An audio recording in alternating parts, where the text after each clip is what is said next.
Dentre as diversas tentativas de se captar imagens em movimento, em 1895, os irmãos Auguste Lumière e Louis Lumière, apaixonados por inventos e fotografia, desenvolveram o cinematógrafo.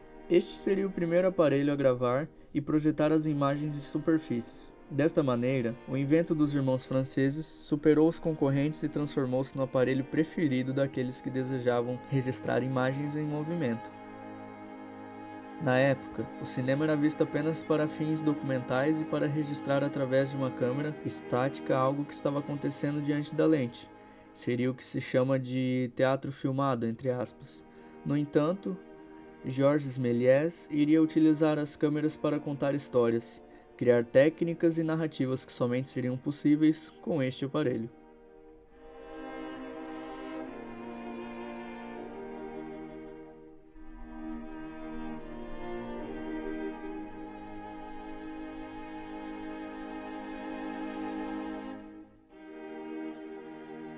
Dado um filme, é fácil criar um perfil do público que atrai. Filmes infantis, filmes da Marvel.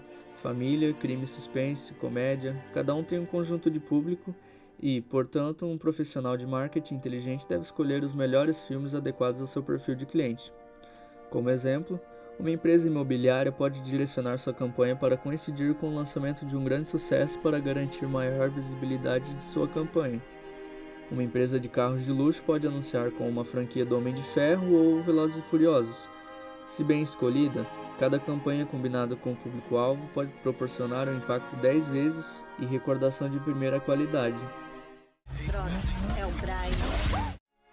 No momento de exposição, o público está atento à mensagem. A duração do anúncio costuma ser um pouco mais longa, conta uma história. Dado o custo de mídia de TV, é caro fazer um comercial de 30 ou 60 segundos. Mesmo que você compre esse espaço, é provável que os telespectadores mudem de canal ou até se distraiam. Os anúncios em cinema possuem a capacidade de deter a atenção total do público, dado a sua predisposição de, entre aspas, curtir tanto o momento de espera no lobby, quanto dentro da sessão. Isso aponta para uma naturalidade maior das inserções de vídeo, sem que isso cause uma sensação grande de interrupção, diferentemente do que acontece na internet. Assim como na TV, permite a visualização e demonstração do produto com a grande vantagem da linguagem audiovisual.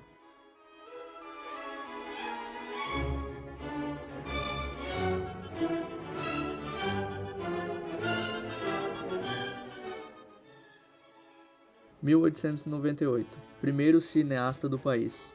O cinematógrafo chega ao Brasil trazido por Afonso Segreto, imigrante italiano que filmou cenas do Porto do Rio de Janeiro. 1906. Filmes, entre aspas, pousados. Primeiros filmes pousados de ficção são produzidos por pequenos proprietários de sala de cinema de Rio e São Paulo, como Os Estranguladores, de Francisco Marzullo. 1908. Época de Ouro. Com o aumento industrial e o crescente uso de energia elétrica no Rio de Janeiro, há um florescimento do comércio cinematográfico, dando início à chamada Época de Ouro, que vai até 1911. 1911, Companhia Cinematográfica Brasileira. Fundada a Companhia Cinematográfica Brasileira, dirigida por Francisco Serrador. Empresários norte-americanos visitam o Rio de Janeiro para sondar o mercado cinematográfico do país. Nos próximos 10 anos, o cinema brasileiro passa a se amparar na produção de documentários e cinejornais. 1930. Carmen Miranda. A década de 30 é marcada por criações cinematográficas de peso. Ademar Gonzaga cria a Cinédia, que produz dramas populares e comédias musicais, como Alô Alô Brasil, 1935, e Alô Alô Carnaval, 1936, que revelam a cantora Carmen Miranda, sucesso internacional. Em 52, Congresso Nacional do Cinema Brasileiro. Realizado no Rio de Janeiro o primeiro Congresso Nacional do Cinema Brasileiro. 1956. Estímulo à produção cinematográfica. Criado o Instituto Nacional de Cinema, o INC, para estimular a produção e exibição de filmes brasileiros. 1963. Consolidação do cinema novo. O cinema novo se consolida com o lançamento de Os Fuzis, de Rui Guerra, e Vidas Secas, de Nelson Pereira dos Santos. Em 1993, Lei do Audiovisual. Permite que empresas abatam do imposto de renda recursos investidos em filmes nacionais. 2001. Criada a Ancine, a Agência Nacional do Cinema. O filme Abril Despedaçado, de Walter Salles, é indicado ao Globo de Ouro de melhor filme estrangeiro. 2008. Fundo Setorial do Audiovisual. A Ancine lança o Fundo Setorial do Audiovisual, um marco na política pública de fomento à indústria cinematográfica e audiovisual no país, ao inovar quanto às formas de estímulo estatal e à abrangência de sua atuação.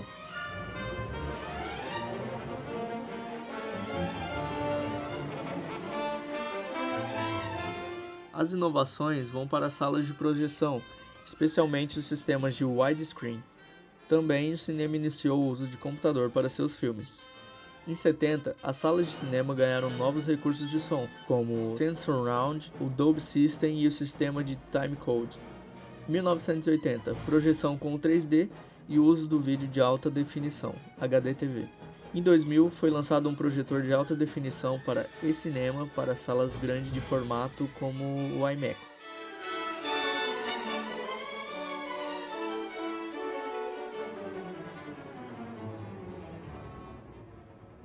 Em 2017, o cinema teve 0,3% de participação no investimento publicitário. Em 2018, continuou o mesmo número. Já em 2019, subiu para 0,4%. Nestes 3 anos, o investimento em dinheiro ficou em torno de 48 a 49 milhões de reais. No início, o que era exclusivo para os representantes da alta classe econômica, hoje 37% dos consumidores de cinema pertencem às classes intermediárias e baixas.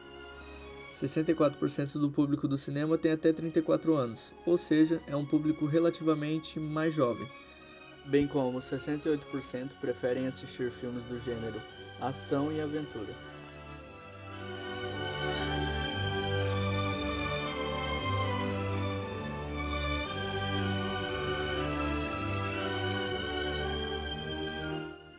Desde seus momentos iniciais no final do século XIX, o cinema no país esteve em sintonia com a Europa e os Estados Unidos.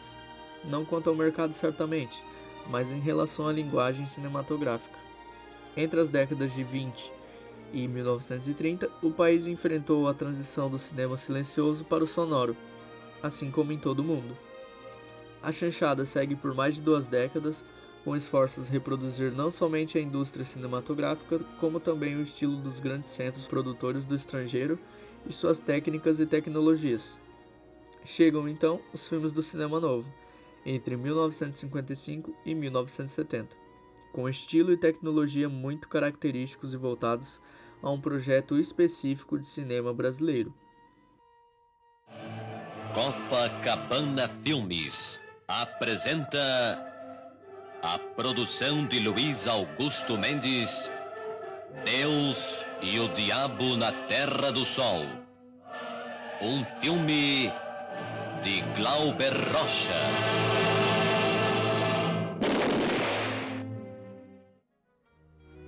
Nas 2 primeiras décadas vieram os filmes do cinema marginal e do cinema contemporâneo. Este último ainda convive com as nossas tendências do cinema das décadas de 1990 e 2000. Com o final do cinema novo, temos no cinema contemporâneo 2 propostas muito distintas de produção de cinema.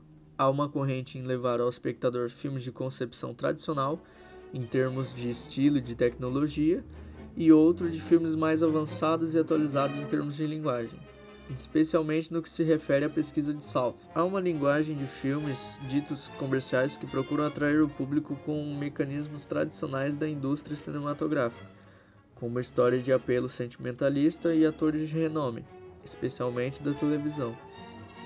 Há outro manancial de filmes que são levados a público que trabalham com narrativas mais complexas e um maior investimento em estilo e tecnologia.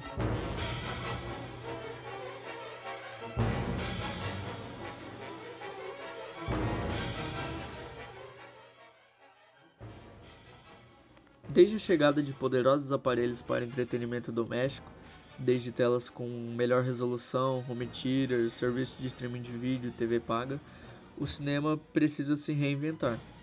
Eles terão que oferecer uma experiência ao público que seja muito singular, algo que os streamings não oferecem. O cinema já foi o único lugar para assistir a um filme, depois se tornou o melhor lugar para assistir um filme, e agora é apenas mais uma opção. seja para um encontro ou passeio com amigos ou família. Hoje a razão para ir até o cinema ao invés de encontrar algo aleatório na Netflix é porque você deseja sair de casa ou porque o filme realmente precisa ser visto em uma tela enorme. É necessário investir para que a estrutura da sala seja muito convidativa, assim como os efeitos deem a sensação de imersão no mundo que está sendo mostrado. O 4D é um exemplo disso. A rede AMC e Adobe anunciaram uma parceria que traz uma nova tecnologia de projeção a laser. O conjunto traz o Dolby Atmos, a mais avançada tecnologia de som surround lançada pela companhia, e o Dolby Vision, que exibe conteúdos dinâmicos de grande alcance. A isso serão adicionados novos projetores duplos com resolução 4K, criados ao lado da Christie, empresa especialista em telas de alta performance.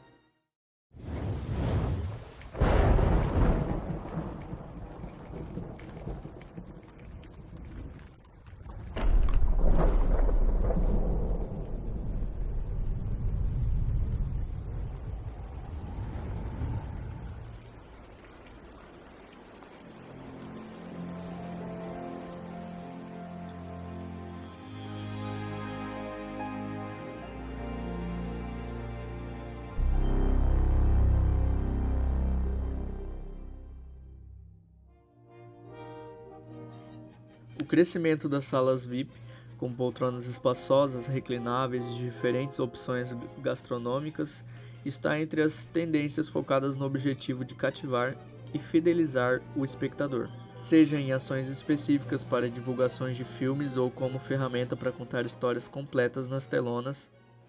A prática de assistir filmes em seus veículos em grandes espaços abertos é chamada de drive-in. Ela atingiu seu auge entre as décadas de 50 e 60 nos Estados Unidos e aqui no Brasil nos anos 70. Esse formato de exibir os filmes voltou a ser aposta, já que devido ao Covid todos precisam evitar o contato físico. Então, com a impossibilidade de ir ao cinema dentro das salas, esse formato é o único viável no momento.